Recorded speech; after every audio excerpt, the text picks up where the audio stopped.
Mi esposa me convirtió en el banco de la familia mientras gastaba en ropa y comida cara y me culpaba por ganar poco. Después de pagar el alquiler con mi fondo de emergencia porque mi esposa se olvidó de pagarlo otra vez, llegué a casa con una cena de gasolinera y un dolor de cabeza. Ella miró la comida y dijo, vaya, realmente sabes cómo hacer que la pobreza sepa peor. Luego la tiró a la basura y dijo, inténtalo de nuevo mañana, idiota. Esa fue la noche en que me di cuenta de que no era un esposo, solo una billetera con pulso. Esta mañana me llamó llorando y suplicando, ya sabes, del tipo de los desgraciados que se dejan pisotear hasta que finalmente explotan, pero aquí estoy, a las 2:47 a.m., sentado en mi coche en el aparcamiento de un supermercado abierto las 24 horas porque no soporto volver a mi propia casa esta noche. Es curioso lo rápido que tu vida puede convertirse en una publicación de Reddit. Empezó con el alquiler, otra vez. Esta era la tercera vez en 6 meses que Esquilar se olvidaba de pagarlo, a pesar de que no trabaja y literalmente tiene una sola responsabilidad financiera: transferir dinero de nuestra cuenta conjunta al portal de pago del propietario, una tarea que lleva aproximadamente 90 segundos. Me enteré cuando mi propietario me envió un mensaje de texto esta mañana sobre el recargo por retraso, $65 a la basura, al igual que los $130 de los 2 olvidos anteriores. Dinero que definitivamente no podemos permitirnos desperdiciar ahora mismo. Pero bueno, estoy acostumbrado. Llamé a Esquilar desde donde estaba, ya haciendo un turno de 12 horas porque tenemos poco personal, que es la jerga corporativa para no queremos contratar a suficientes personas. Me contó la misma canción de siempre sobre cómo se distrajo, cómo el portal de pago es súper confuso y cómo obtiene tanto en su plato ahora mismo. Lleva 14 meses desempleada. Su plato consiste en TikTok y nuestra cuenta de Netflix, así que transferí el dinero del alquiler de mi fondo de emergencia, otra vez, el fondo de emergencia que solía tener casi $8.000 hace 2 años, y ahora tiene la friolera de $712, porque, aparentemente, que mi esposa se olvide de las responsabilidades básicas de un adulto se ha convertido en nuestra emergencia más común, avanzando rápidamente hasta que conduzco a casa después de mi turno. Me duele la cabeza como si alguien estuviera usando mi cráneo para practicar la batería. Estoy agotado, no he comido desde mi triste almuerzo de escritorio a las 11, así que me detengo en la gasolinera cerca de nuestro apartamento y compro algunos de esos sándwiches precocinados, patatas fritas y 2 botellas de refresco. No es comida gourmet, pero servirá. Entro por la puerta a las 8:23 p.m., y encuentro a Esquilar en el sofá, mirando su teléfono. El apartamento es un desastre. Platos apilados en el fregadero de lo que supongo que son al menos 3 días, la basura desbordada, la ropa que le pedí que por favor metiera en la lavadora todavía en el cesto, pero bueno.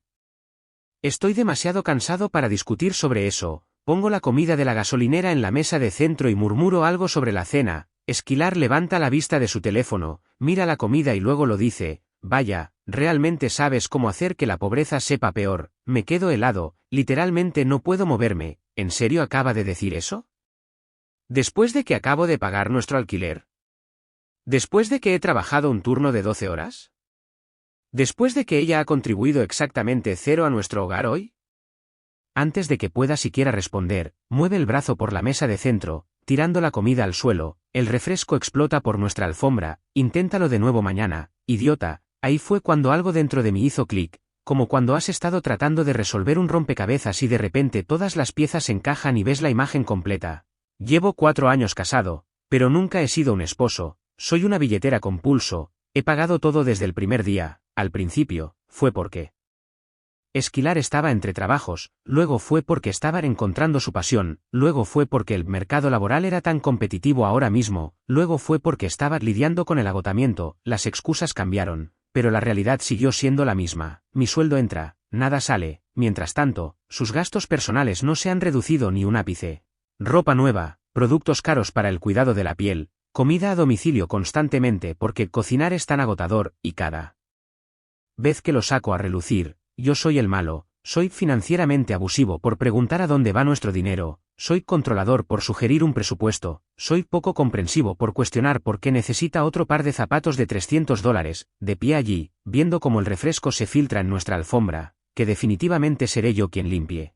Algo en mí simplemente murió, o tal vez despertó, no lo sé. No grité, no discutí, simplemente me di la vuelta, salí, me subí a mi coche y me fui. La dejé sentada allí con su teléfono, su actitud y su desorden. Conduje sin rumbo durante un rato, y luego terminé aquí, en este aparcamiento, escribiendo esta publicación en mi teléfono porque literalmente no tengo a nadie con quien hablar de esto. Esquilar se aseguró de eso a lo largo de los años. Mis amigos eran perdedores, mi familia era tóxica. Es curioso cómo todos los que podrían haberme apoyado de alguna manera se volvieron problemáticos. Mi teléfono ha estado explotando durante la última hora. Mensaje de texto tras mensaje de texto de Esquilar, primero enojada, ¿dónde demonios estás? Luego manipuladora, tengo miedo, por favor, vuelve a casa, luego distorsionando la realidad, estás exagerando, era solo una broma, y ahora las disculpas entre lágrimas, lo siento mucho, cariño, por favor, vuelve a casa. No lo decía en serio, no he respondido a ninguno de ellos, en cambio, he estado haciendo cálculos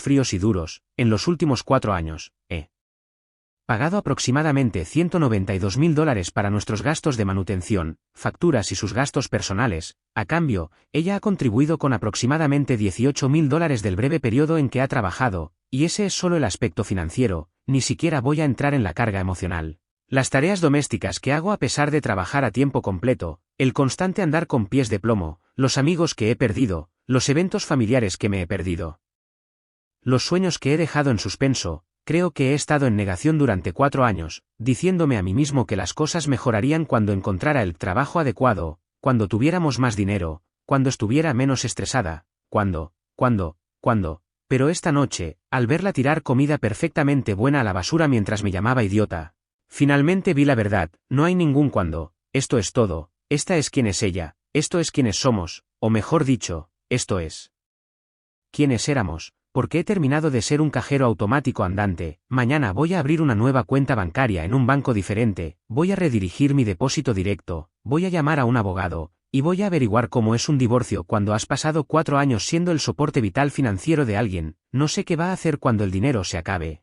Probablemente llamar a sus padres, que supuestamente son tan terribles, pero no tiene ningún problema en aceptar sus cheques de cumpleaños. Tal vez consiga un trabajo de verdad o encuentre a otro idiota que financie su estilo de vida, ya no es mi problema, así que sí, ahí es donde estoy, sentado en mi coche a casi las 3 de la mañana, planeando mi estrategia de salida de un matrimonio que estoy bastante seguro de que ha sido unilateral desde el principio. Lo curioso es que en realidad me siento aliviado, como si pudiera respirar por primera vez en años. ¿Alguien más ha pasado por algo similar? ¿Algún consejo sobre cómo protegerme financieramente durante un divorcio? Porque algo me dice que cuando Esquilar se dé cuenta de que su fuente de ingresos se va por la puerta, las cosas se van a poner feas rápidamente. Actualización 1. En primer lugar, quiero dar las gracias por el apoyo a mi última publicación. Despertarme con cientos de comentarios de personas que han estado donde yo estoy fue a la vez gratificante y deprimente.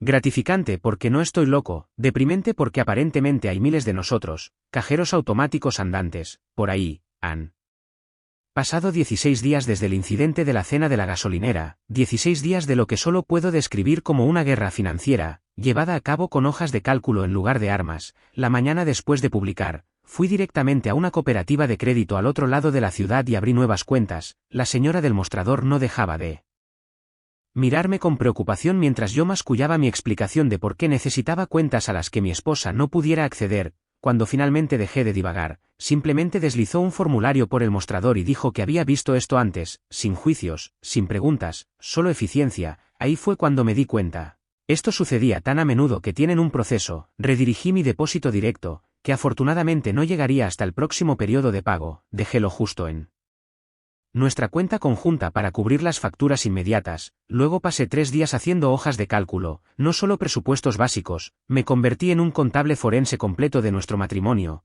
4 años de transacciones, ordenadas por categorías, con pequeñas notas sobre para qué era cada una. Los resultados fueron esclarecedores. Solo en el último año, Esquilar había gastado $11.642 en ropa, maquillaje y lo que generosamente clasifiqué como artículos personales. Eso es casi $1.000 al mes en cosas, mientras yo trabajaba horas extra y comía ramen para almorzar para llegar a fin de mes, y ni siquiera llegábamos a fin de mes.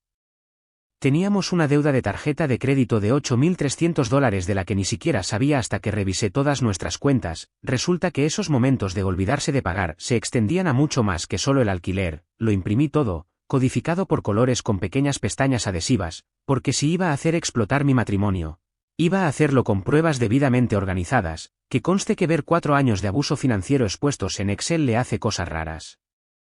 a tu estado mental, alternaba entre ganas de vomitar y ganas de chocar los cinco conmigo mismo por finalmente ver la verdad. Cuando finalmente volví a casa, 3 días después del incidente, Esquilar se había transformado, el apartamento estaba impecable, había preparado mi cena favorita, incluso se había maquillado con las cosas caras que guarda para cuando quiere algo. La manipulación era tan obvia que casi resultaba tierna, como ver a un niño pequeño intentar mentir sobre comer galletas.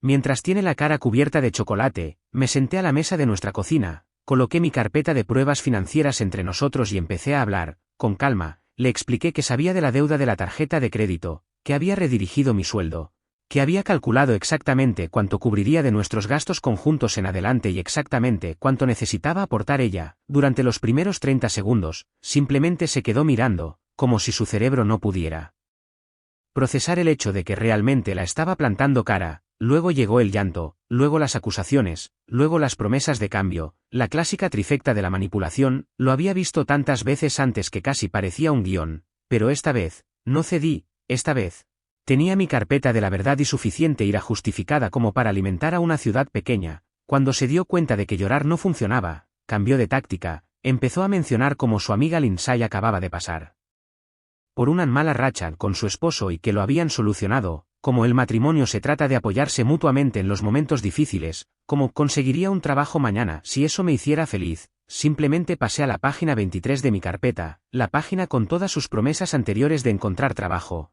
cuidadosamente fechadas y clasificadas por excusa. Ahí fue cuando las cosas se pusieron feas. Me llamó de todo, dijo que estaba abusando financieramente de ella al controlar el dinero. Dijo que siempre había sido tacaño y patético y que solo se había quedado conmigo por lástima. ¿Y sabes qué? Lo más extraño fue que oírla decir todas esas cosas en voz alta en realidad me hizo sentir mejor, como si finalmente estuviera siendo honesta por primera vez en nuestro matrimonio. Me mudé a la habitación de invitados esa noche, monté lo que mi amigo Lawson llama un nido de depresión, solo un colchón en el suelo, mi ordenador portátil y suficiente ropa para apañarme.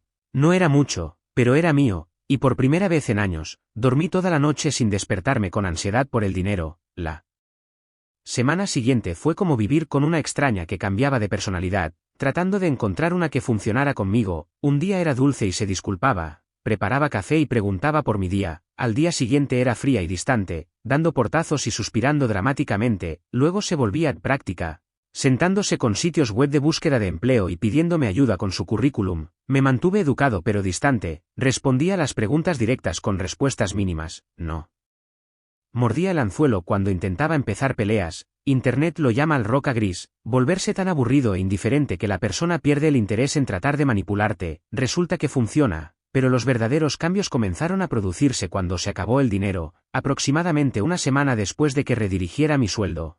Su tarjeta de crédito fue rechazada al intentar pedir comida a domicilio. Estaba en la habitación de invitados, pero podía oírla por teléfono, probando diferentes tarjetas, cada vez más frustrada. Al día siguiente, intentó comprar algo en línea y aparentemente tuvo el mismo problema. Esa tarde, recibí una notificación del calendario de que nuestro seguro de coche vencía, algo que ella siempre había manejado con nuestro dinero conjunto, excepto que ahora no había suficiente en esa cuenta. La realidad se imponía. Transacción rechazada tras transacción rechazada. Me acorraló en la cocina hace 2 noches, exigiendo saber qué había hecho. Con calma, le expliqué que ahora estaba pagando exactamente el 50% de nuestros gastos compartidos, alquiler, servicios públicos, comestibles y seguro de coche, nada más, nada menos. Si quería dinero para gastar, tendría que contribuir. Por un minuto, pensé que podría golpearme. Su rostro pasó por una transformación fascinante: sorpresa, incredulidad, rabia, cálculo y finalmente, derrota, todo en unos 15 segundos. Ayer por la mañana, me desperté y encontré una nota en la encimera de la cocina que decía que se iba a quedar con su amiga Aurora durante unos días para pensar en las cosas. Se llevó su ordenador portátil, maquillaje y suficiente ropa para una semana. ¿Y sabes qué?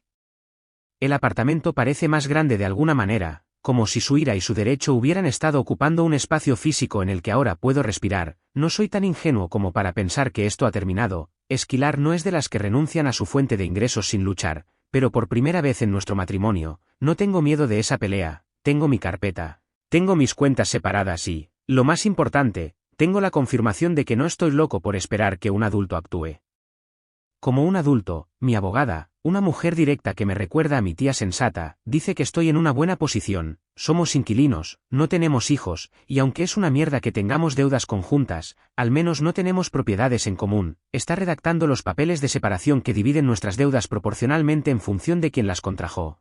Lo que significa que Esquilar está a punto de descubrir que todos esos días de spa y ropa no eran realmente gratis, sé que. Debería sentirme triste, después de todo, este es el final de mi matrimonio, pero sobre todo siento que he estado cargando una mochila llena de piedras durante 4 años y finalmente la he dejado en el suelo, literalmente, siento los hombros más ligeros. Aurora me envió un mensaje de texto esta mañana diciendo que Esquilar quiere reunirse y solucionar las cosas. Aparentemente, ha estado llorando sin parar y se da cuenta de lo que ha hecho. Accedí a reunirme con ella mañana en una cafetería. Territorio neutral, donde no pueda tirar nada como mi cena ni gritar sin avergonzarse a sí misma. Tengo la sensación de que esta va a ser la actuación de su vida, lágrimas dignas de un Oscar, promesas de cambio, tal vez incluso un poco de escote estratégico, pero esta vez, voy con los ojos bien abiertos y una estrategia de salida, actualizaré después de la reunión. De cualquier manera, no voy a volver a ser un cajero automático con pulso, esa versión de mí murió la noche en que mi cena acabó en la basura. Actualización final. Bueno, sucedió, pidió un café con leche de $12. Puede parecer un detalle extraño en el que fijarse, pero ver a Esquilar gastar casualmente $12 en un café elegante mientras simultáneamente lloraba por lo arruinada que estaba prácticamente resumió toda nuestra relación en un momento perfecto. La reunión en la cafetería fue exactamente como la predije, apareció con el aspecto de alguien que acababa de salir del rodaje de un vídeo musical triste. Rímel ligeramente corrido. Pelo artísticamente despeinado, con ese suéter azul que una vez dije que resaltaba sus ojos, la manipulación era tan obvia que casi resultaba impresionante. Durante 2 horas seguidas, repasó sus grandes éxitos, lágrimas, promesas, culpa, y cuando todo lo demás falló, vagas insinuaciones sobre lo atractivo que la encuentra su compañero de trabajo Guy. Todo cuidadosamente calculado para hacerme sentir como un héroe que podía salvarla o un villano que estaba destruyendo su vida. Hace 4 años, habría funcionado, demonios, hace 4 semanas podría haber funcionado, pero sentado frente a ella con el consejo de mi abogada fresco en mi mente y 16 días de sueño tranquilo en mi sistema, todo lo que vi fue a una estafadora cuya víctima favorita finalmente se había dado cuenta del juego.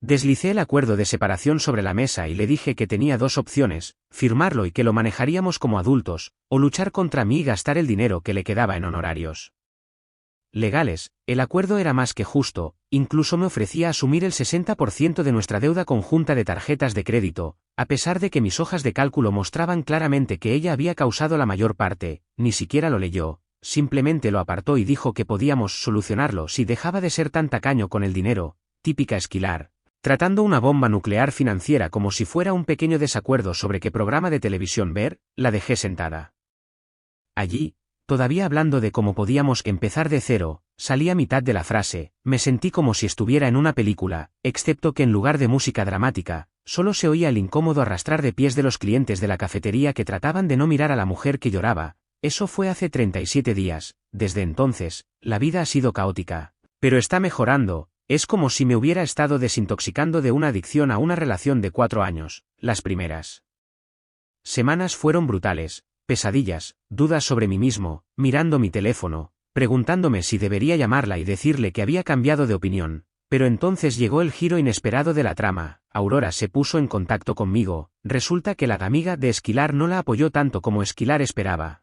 Después de 2 semanas de escuchar la versión de los hechos de Esquilar y verla consumir la comida y la hospitalidad de Aurora sin contribuir, Aurora empezó a hacer preguntas, luego empezó a notar discrepancias, luego me buscó en las redes sociales y me envió un mensaje. Nos vimos para tomar un café. Pedí un café solo normal, $5, porque todavía estoy reparando el daño financiero de mi matrimonio. Aurora admitió tímidamente que Esquilar había estado hablando mal de mí a todo el mundo durante años, pintándose a sí misma como esta esposa que tanto ha sufrido apoyando a su esposo perdedor en sus problemas profesionales, todo lo contrario de la realidad. Pero la mejor parte.